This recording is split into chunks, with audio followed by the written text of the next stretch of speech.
पद्म पुरस्कार से सम्मानित कृषि वैज्ञानिक अशोक कुमार सिंह को आज गाजीपुर में लोगों की ओर से सम्मानित किया गया। उन्हें चावल की कई उन्नत प्रजातियों को विकसित करने में उनके महत्वपूर्ण योगदान के लिए गणतंत्र दिवस पर पद्मश्री सम्मान दिया गया है। कृषि वैज्ञानिक अशोक कुमार सिंह गाजीपुर के बरहट गांव के मूल निवासी हैं। उनकी प्रारंभिक शिक्षा मलिकपुरा इंटर कॉलेज से हुई, जिसके बाद उन्होंने दिल्ली से पीएचडी की डिग्री हासिल की। आज गृह जनपद गाजीपुर में आगमन पर स्थानीय लोगों ने अशोक कुमार सिंह के सम्मान में एक समारोह का आयोजन किया। इस सम्मान से वे काफी अभिभूत और प्रसन्न दिखाई दिए। इस अवसर पर उन्होंने बताया कि वे पिछले 35 वर्षों से बासमती धान की नई किस्मों की विकास पर लगातार काम कर रहे हैं। उन्होंने बताया कि बासमती की पुरानी किस्में 160 दिनों की लंबी अवधि की होती थी, जिससे फसल अक्सर गिर जाती थी और पैदावार में भारी कमी आती थी। स्वामीनाथन की अध्यक्षता में गठित टीम ने बासमती की नई प्रजातियों की खोज शुरू की।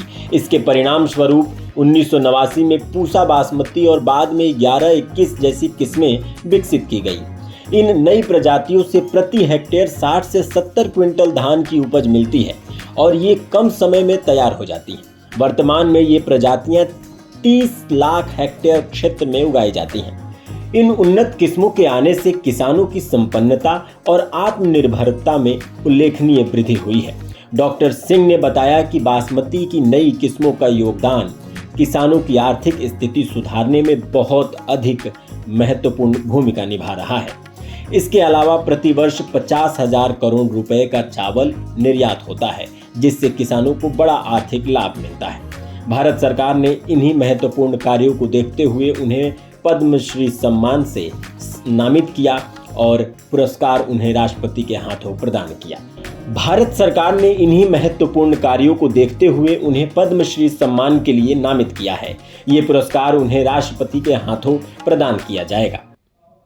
मैं पिछले 35 वर्षों से बासमती धान की नई किस्मों के विकास के ऊपर कार्य कर रहा हूं।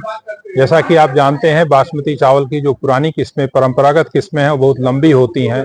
उनकी अवधि बहुत ज़्यादा होती है, 160 दिन की होती हैं। अक्सर वो गिर जाती हैं और पैदावार उनकी बहुत कम होती है, मुश्किल से 20-25 क्विंटल प्रति हेक्टेयर। तो हम लोगों के शोध का विषय डॉक्टर स्वामीनाथन के नेतृत्व में ये रहा कि किस प्रकार से बासमती की गुणवत्ता अधिक पैदावार देने वाली किस्मों में ले आया जाए।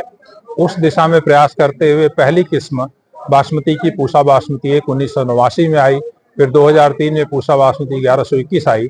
लेकिन कालांतर में ये किस्में तमाम बीमारियों के प्रति संवेदनशील हो गई और इसके बाद हम लोगों ने ये विशेष रूप से शोध शुरू किया कि किस प्रकार से इन किस्मों में रोगरोधी क्षमता का, कीट रोधी क्षमता का विकास किया जाए और गुणवत्ता को ज्यों का त्यों बरकरार रखें। तो इस प्रकार से बासमती की कम अवधि में पककर तैयार होने वाली, उत्तम गुणवत्ता वाली और अधिक उपज देने वाली, जिनकी पैदावार करीब 6 टन यानी कि 60 से 70 क्विंटल प्रति हेक्टेयर की होती है, ऐसी किस्मों का विकास किया गया को परिलक्षित होता है। तो इस प्रकार से बासमती किस्मों का बहुत बड़ा योगदान इन किसानों की संपन्नता में रहा है और प्रतिवर्ष हमारे देश से करीब 50,000 करोड़ रुपए का बासमती चावल का निर्यात होता है, करीब 60 लाख टन, और इससे जो विदेशी मुद्रा आती है वो सीधे किसानों को इससे फायदा होता है।